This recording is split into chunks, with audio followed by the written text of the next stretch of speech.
Over the past few years, Caitlin Clark has become one of the most popular women's basketball players in the world. Not only is she one of the most accomplished college players of all time, she's gotten people to watch women's basketball that weren't watching before. From her being able to score from literally anywhere on the court to her ability to completely take over games, it's all just incredibly entertaining. She's won so many awards that if I named all of them, then this video would be over an hour long on its own. It's gotten to a point where Caitlin, along with many others, have created a completely new era in women's basketball. So in this video, I'll be talking about the complete story of Caitlin Clark.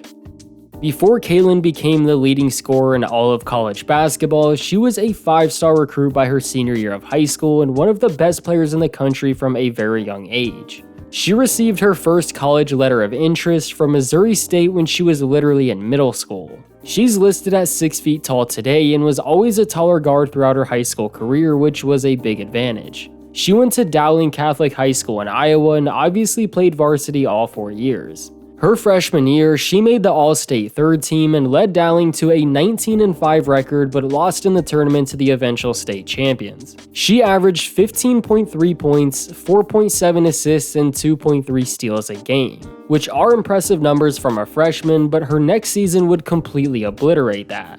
In her sophomore season, she was named first team All-State and Central Iowa Metro League Player of the Year. She led her school all the way to the state finals and finished with a record of 20-4. She also finished the season with averages of 27 points, 4 assists, and 2 steals a game. Now those numbers are a lot closer to what we see today. Later that same year, she would lead her AAU team All-Iowa Attack to a Nike EYBL championship, which is basically the biggest AAU tournament in the country. And not only did she lead her team there, they would actually go on to win the entire thing 64-61. She scored 23 points in that game and gained a lot of exposure in the media. But again, her next season would be even better. She would go on to average over 32 points, 7 rebounds, and 3.5 assists a game. She obviously led the entire state in scoring and was even named Iowa's Gatorade Player of the Year. But let me show you just how good Caitlin was this season. She had a game against Mason City High School where she scored 60 points in a 90-78 win. Yeah, 60 points. That's the second highest single game point total from one player in Iowa high school basketball history. Oh yeah, and she also set another record because she hit 13 threes in that game. 13 threes in a high school game is actually crazy. But later in the season during the state tournament, she had another game where she would set the single game playoff record with 42 points in a triple overtime win during the quarterfinals. Although they would lose in the next round, her senior season would be the best by far. She finished the season averaging over 33 points, 8 rebounds, 4 assists, and almost 3 steals a game.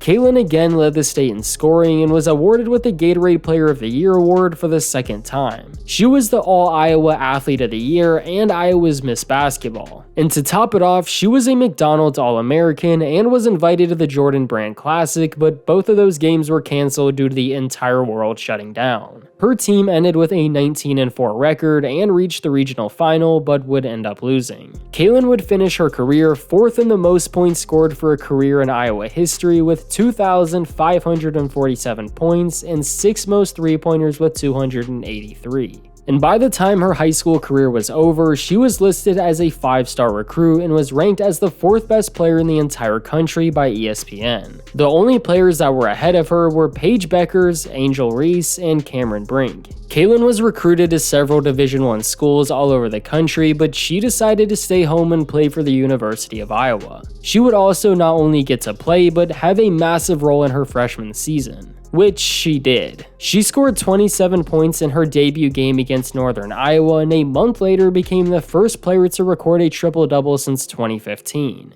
And by the end of the season, she was unanimously named Big Ten Freshman of the Year and was first team All-Big Ten. Caitlin was named Big Ten Freshman of the Week 13 times and was named Big Ten Player of the Week 5 times, which is the most out of any other player. She broke several awards throughout both major tournaments and became the first freshman to win the Dawn Staley Award, which goes to the best Division I guard. Caitlin ended the season averaging over 26 points, 6 rebounds, and 7 assists per game. She did all of that as just a freshman, and as we all know, it only gets crazier from here. The next 2 seasons, her numbers stayed somewhat similar. She would up everything slightly every season, but no major jump until her senior year. I'm not saying that as a bad thing at all either. The fact that she was able to consistently average 27, 8, and 7 for 3 years straight is unbelievable. It also goes to show you how good of a season she's having right now. But it doesn't even end there. She led Team USA to a 2021 U19 FIBA World Cup gold medal and was named the MVP of the entire thing. This wasn't her first time playing in the FIBA tournament, but it was by far her best performance.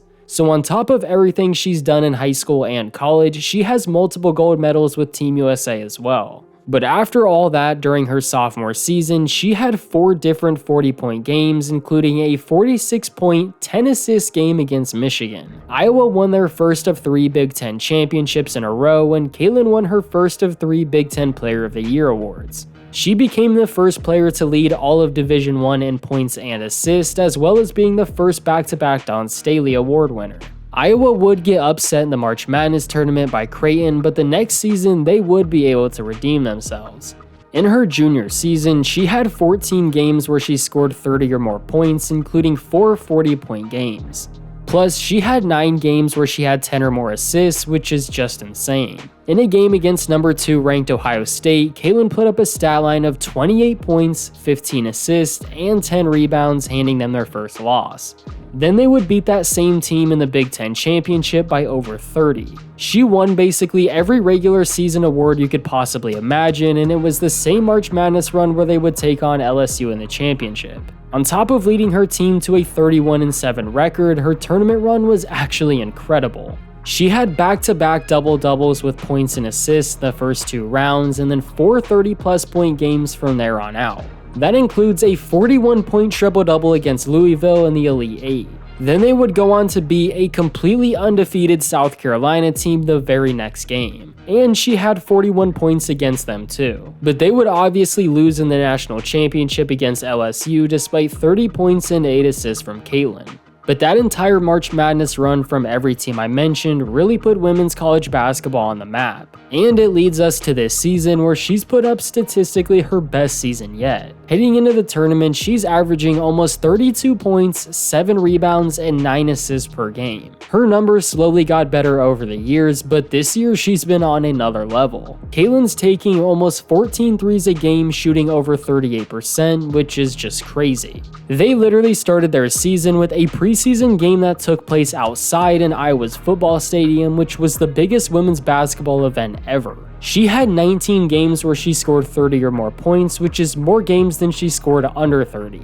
That includes a career-high 49-point game against Michigan, but on top of it, she had 13 assists in the same game.